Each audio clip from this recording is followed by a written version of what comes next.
ಸಮ್ಮೇಳನದ ಸರ್ವಾಧ್ಯಕ್ಷರಿಗೆ ಅಧಿಕೃತ ಆಹ್ವಾನ.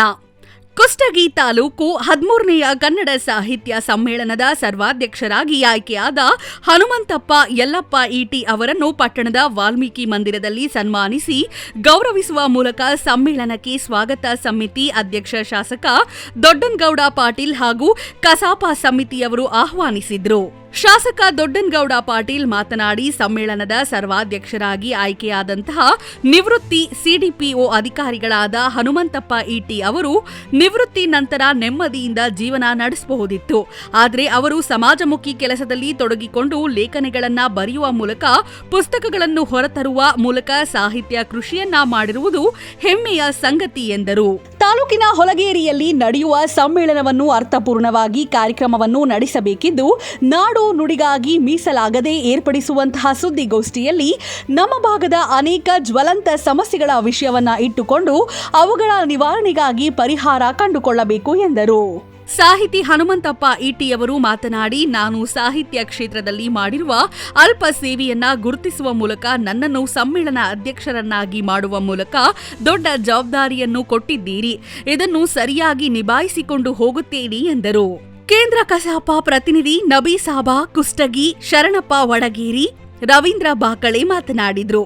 ಈ ಸಂದರ್ಭದಲ್ಲಿ ಕನ್ನಡ ಸಾಹಿತ್ಯ ಪರಿಷತ್ತಿನ ಅಧ್ಯಕ್ಷ ಲೆಂಕಪ್ಪ ವಾಲಿಕಾರ್, ಮಲ್ಲಪ್ಪ ಕುದರಿ, ಶ್ರೀನಿವಾಸ್ ಜಹಗೀರ್ದಾರ್, ಅಬ್ದುಲ್ ಕರೀಂ ವೆಂಟೇಳಿ, ವೀರಬಸಯ್ಯ ಕಾಡ್ಗಿಮಠ, ದೊಡ್ಡಪ್ಪ ಕೈಲ್ವಾಡಗಿ, ನಜೀರ್ ಸಾಬ್ ಮೂಲಿಮನಿ, ಬಸವರಾಜ್ ಗಾಣಿಗೇರ್, ಚಂದಪ್ಪ ಹಕ್ಕಿ, ಶೈಲಜಾ ಬಾಗಲಿ, ಲಲಿತಮ್ಮ ಹಿರೇಮಠ, ಪರಶಿವಮೂರ್ತಿ ಮಾಟಲ್ದಿನ್ನಿ, ದೇವರಾಜ್ ವಿಶ್ವಕರ್ಮ, ಶರಣಪ್ಪ ಲೈನತ್ ಸೇರಿದಂತೆ ಅನೇಕ ಕಸಾಪ ಆಜಿವ್ ಸದಸ್ಯರು, ಕನ್ನಡಾಭಿಮಾನಿಗಳು ಇದ್ದರು.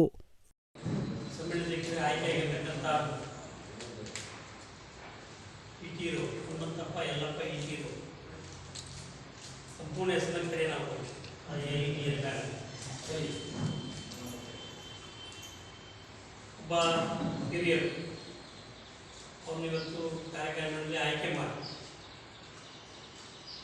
ಅಧಿಕೃತವಾಗಿ ಆಹ್ವಾನಿಸ್ತಕ್ಕಂಥ ಈ ಸಭೆಯಲ್ಲಿ ಉಪಸ್ಥಿತಕ್ಕಂಥ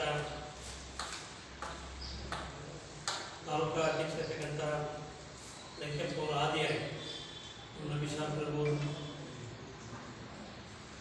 ಮತ್ತು ಎಲ್ಲರಿಗೂ ನನ್ನ ಕನ್ನಡ ಬಳಗಗಳು, ಆತ್ಮೀಯ ಮಾಧ್ಯಮ ಪ್ರತಿನಿಧಿಗಳೇ, ಎಲ್ಲ ಕನ್ನಡ ಮನುಷ್ಯರು, ಇವತ್ತು ಒಬ್ಬ ಹಿರಿಯರು,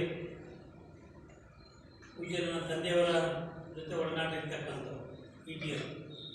ನಾನು ಭಾಳ ಚಿಕ್ಕವರು, ಅವ್ರು ದೊಡ್ಡೋದಾಗ ಇವರು ಮಾತಾಡಿದ್ದು ಕೂಡ್ತಿದ್ದೆ. ಅವರಿಂದ ಕೂಡ ನನಗೆ ಒಬ್ಬರು 81 ವರ್ಷ ಇವತ್ತಿಗೆ. ಒಬ್ಬ ಅಧಿಕಾರಿಯಾಗಿ ಬರೀ ಅಧಿಕಾರ ಮುಗಿದ ತಕ್ಷಣ, ಅವರು ನಿವೃತ್ತಿ ಹೊಂದಿದ ತಕ್ಷಣ ಹಲವಾರು ಜನ ತಮ್ಮ ಜೀವನವನ್ನು ಸಮಾಜಮುಖಿಯಾಗಿ ಅವರು ಕಟ್ಟಿಕೊಳ್ಳೋದಿಲ್ಲ. ಏನು ತಾವು ಅಧಿಕಾರ ನಿರ್ವಹಿಸ್ತಾರೆ ಅದು ಮುಗಿದ ತಕ್ಷಣ ತಮ್ಮ ಫ್ಯಾಮಿಲಿಗೆ ಅಂದರೆ ತಮ್ಮ ಕುಟುಂಬಕ್ಕೆ ಅವರು ಒತ್ತಡ ಕೊಡ್ತಕ್ಕಂಥ ನಾವು ನೋಡಿದ್ದೀವಿ. ಆದರೆ ನಮ್ಮ ಹನುಮಂತಪ್ಪ ಈಟಿ ಸರ್ ಅವರು ಸಮಾಜಮುಖಿಯಾಗಿ ಕೆಲಸ ಮಾಡೋ